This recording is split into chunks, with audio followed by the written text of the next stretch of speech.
support this motion. We would have liked to have had some more input into the motion, but on balance, from looking at it and accepting the spirit of it, and I'll explain this afternoon why we do so. The scale and depth of the housing crisis, in our opinion, represents the most serious challenge we face as a country today. Spiralling social housing waiting lists, scars of homelessness pockmarking our cities, renters struggling to find a place, then scraping together money to make ends meet.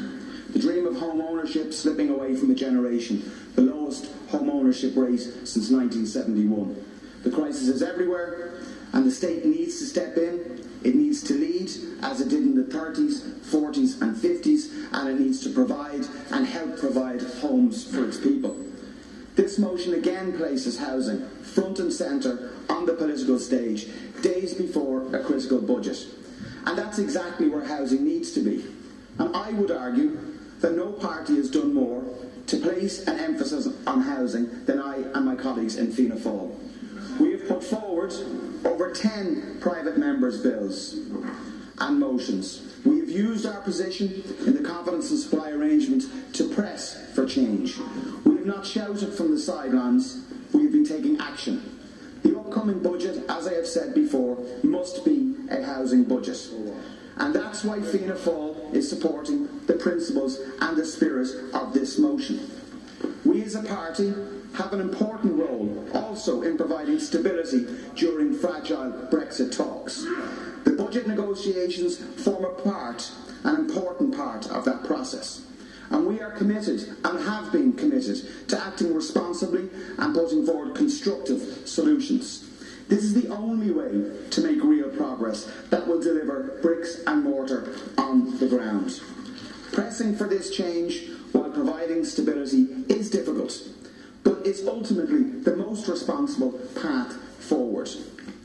Our support for the key principles underpinning this set of proposals should be seen in this light. Unlike the head-grabbing acts of motions of no confidence, today's debate, to be fair, focuses on actual proposals on how to address the housing crisis. While they do not cover all of the broad range of issues that Fianna Fáil believes should be addressed, they are a start. We will do our part responsibly in progressing these policies and providing a stable government. We won't reject a motion or good ideas on the basis of where those ideas and motions emanate from, unlike what others did in May. In comments to the CIF yesterday, Minister, you stated that future policy changes will not be, and I quote, too drastic or too dramatic. We need far more innovation, immediacy and ambition than that. I hope genuinely that government will reflect upon the strong and urgent measures required to get to grips with this crisis. Fianna Fáil will continue to use our role in confidence and supply, and most importantly, our mandate to press for change. I do want to discuss the specific measures outlined in the motion before setting out additional steps that we believe should be pursued. In declaring a national emergency, we need to be clear what specific powers are required. The recent Indicon report on a vacant home tax called for a major programme of compulsory purchase orders on suitable residential vacant sites, equipping local authorities with the resources and clear powers to CPO properties would serve two purposes. First, it would directly increase the number of units available for social housing. But secondly, and as importantly, it would send a very clear signal of intent to anyone speculating on vacant property, and it would incentivise its use. Such moves should not be token gestures designed to tick a box. It should be a measured policy move brought in conjunction with other targets. This motion sets out a very ambitious target of 2.3 billion in capital spending, or over double of what the 2018 level is. That would build some 11,500 units in 2019, a major increase of 7,500 builds and acquisitions for next year. I believe it's important, I think all of us do, that we set ambitious targets and put forward the resources to back them up. But it's also important to be honest about what can be delivered.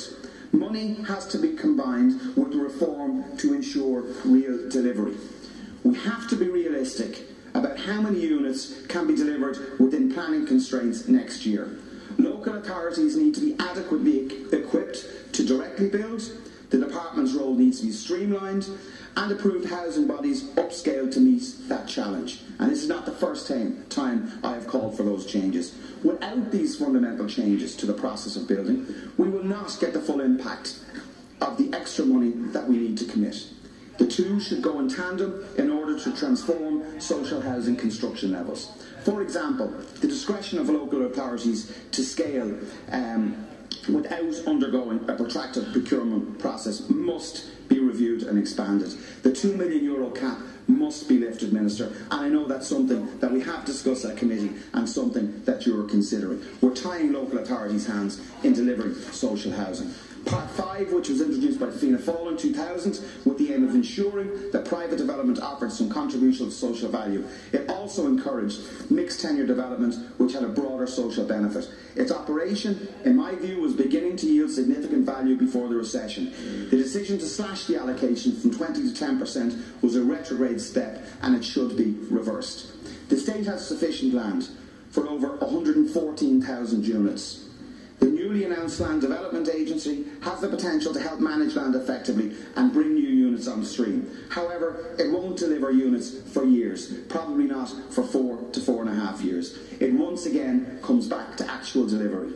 Targets and allocations mean nothing if they're not delivered. The role of our state should not be relegated to a middleman for land sales. The state has to take the lead in direct build, supporting approved housing bodies and launching a comprehensive affordable housing scheme.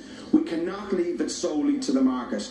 We need an efficient state that can deliver for its citizens in this most basic of areas. The rental crisis is driving homelessness further and further towards unprecedented levels. 10,000 people, 4,000 children is a scar upon the conscience of the state. And the measures contained within this motion go some way to targeting that problem. Security of tenure and rent certainty combined with protections from undue eviction should be prioritised. There are a number of additional steps that Fianna Fáil believes is necessary to fully get to grips with the crisis. The strength of a state rests on each citizen having a clear stake in it. Owning your own home is the clearest way of securing that link. For this reason, Fianna Fáil has placed a special emphasis on launching a comprehensive affordable housing scheme. And I was genuinely disappointed with the lack of cross-party support for the proposals that I and my party brought forward in May of this year to deliver affordable housing. And I would hope that other parties here will reconsider their position and support steps in the upcoming budget to deliver genuine affordable housing and a proper affordable housing scheme. Last week we discussed a motion of no confidence in the Minister. I disagreed with it, as it would bring the government down in the midst of Brexit negotiations and in my view would have been a reckless act of political selfishness. Political parties playing political games will not build one additional home. Constructive actions will. There is no silver bullet, but there are better policies. We support this motion in that spirit of urgent, decisive action, in the spirit of cooperation and collaboration, and in a constructive and responsible way. Let's work together to get to grips with the crisis that touches every single family in this state. In the dark times of the 1930s, we cleared the slums and built houses on an unprecedented scale. With real ambition and political will, we can achieve that kind of scale again. Casey. Thank you, Sean Cora. The thousands of concerned citizens that have protested outside our gates today are in fact reflective of the nation's views that this government is still not getting the message on their failures in housing. The message on housing is simple, but it also involves radical and realistic action. I stated just last week, and it needs to be stated again, the Irish housing crisis